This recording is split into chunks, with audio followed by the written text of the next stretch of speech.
Landlord of one of the most dangerous properties in Dallas. Oh, and it doesn't affect you. Think again. It's your city resources, your tax dollars being spent to track down these landlords and take them to court.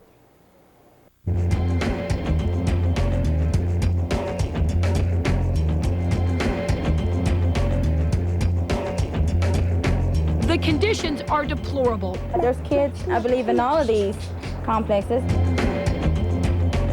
Families who can't afford to move, children with no way out, living in filth, bugs everywhere. You guys have complained about this stuff? Yeah, and they just don't want to do nothing about it. Angry tenants and landlords dodging the law and our cameras. You're still gonna call the police on us? They're calling the police right now. From the outside, these apartments look neat and tidy. Inside, they're a mess. When we first moved in, this how it was, you know. We been asking them when they gonna fix it. 11 people live here, including a newborn baby. Holes everywhere, in the walls, the ceiling, the floors, letting in bugs and rats, all for $1,100 a month. I'm talking about big rats. They look like cats to me, with big long tails. How's the heat and AC? Terrible. It don't work.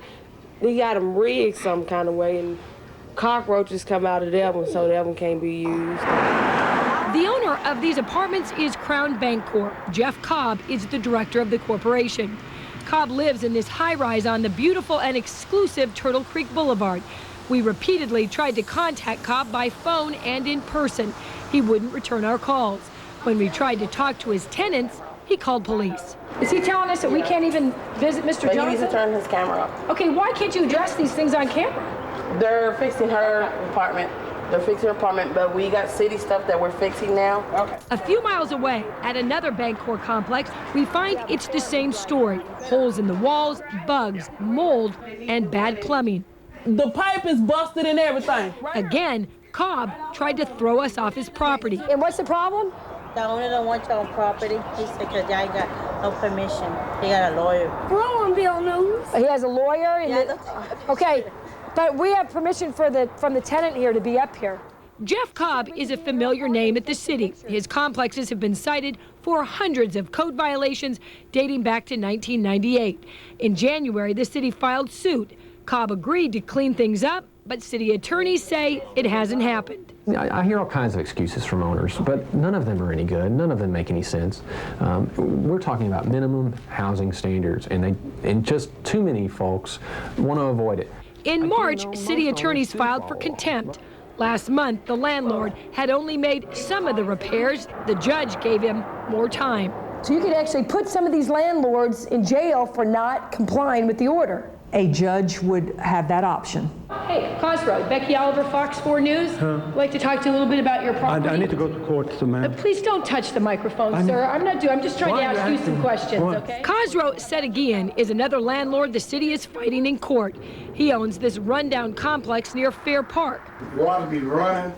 You have to cut the water on from that room in there. In this apartment, we find plumbing problems, holes in the ceiling, exposed wiring. See them? That fell hitting on the head. In another apartment, this is what happens when you turn on the heater. That's the heater that's making all that racket? Yeah, that's the heater.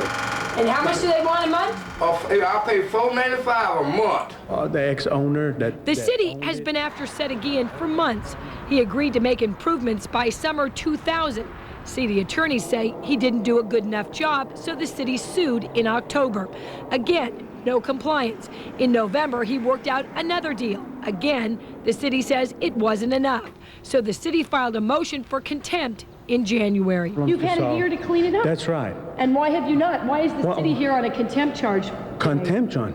Yeah, you're here it's for a not motion on for contempt. John. Setagian says he's not the problem. It's the tenants who keep destroying his property. I'm going to buy some billboards showing that you are with drug dealers and you're... That I'm with drug dealers? You are dealing with these people and trying to make sensational stories. And we will have it up so that everybody in Dallas-Fort Worth know how you make your report. That doesn't answer why it is that you're allowing people to live like that. No, what do you mean? Like and why you're not following what the city's ordering, the judge is ordering you to do. No, you are dealing with criminal. Sedegian tells the judge he's been making improvements to the property. We went ahead and replaced it with treated wood. City Attorney Robert Doggett points out he owns more than 100 properties. His efforts aren't enough.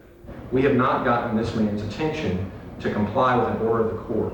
And we have tried and tried and we've been patient, but our patience is out. The judge finds Sedegian in contempt, but there are no fines imposed or jail time for Sedegian, at least not yet. The judge gives him until June 11th to get in compliance. Sedegian leaves the courthouse smiling. Doggett says it's a frustrating and tedious process. He's responsible for probably some penalties for having to make us go through all this effort. So I'll tell you, in the end, we're the ones that are going to smile. It's just he doesn't know it yet. Last week, the city was back in court asking the judge to close down the Trail Glen apartments after a paraplegic man was shot to death in his sleep. What's he doing with the gun? A handgun? Trail Glen has become one of the most dangerous places to live, and the conditions inside are atrocious. The city and owner Spiegel Village agreed to beef up security with armed officers and a fence around the property. Spiegel Village's president lives in this ranch home along this tree-lined street in Arlington. He never returned our calls, so we caught up with him one day as he stopped for gas. Why are you letting it to stay in that condition? Rehabbed it. You did rehab it? Well, I've been in some of those units. They're atrocious. And what about all the drug activity? That's one of the most... I have guards on duty. We have 5. How come you didn't stop to let us talk to you? I didn't know you were a mugger, a robber, or what. Do I look like a mugger? Yes. I do? I don't have anything to say to you. You don't have anything to say? Not to you. But how do you feel when you come home from school and this is what you come home to? I just feel so gross living in a place like this. See, look, holes in the wall. For the kids who are forced to live in these conditions, the city's efforts at least offer some hope. Basic requirements that you and I would consider basic are not so basic to some of these folks because they don't have any other choices.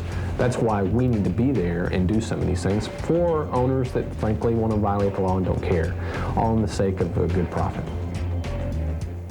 Now, if you're having problems with your landlord, we've got several phone numbers for you to call to learn more about your renter's rights. Call the Texas Tenants Union at 214-823-2733 or try the Dallas, Texas Tenants Union at 214-828-4244 or log on to our website at www.kdfwfox4.com. We've got those phone numbers and other useful information. Becky Oliver, Fox 4 I-Team. Coming up,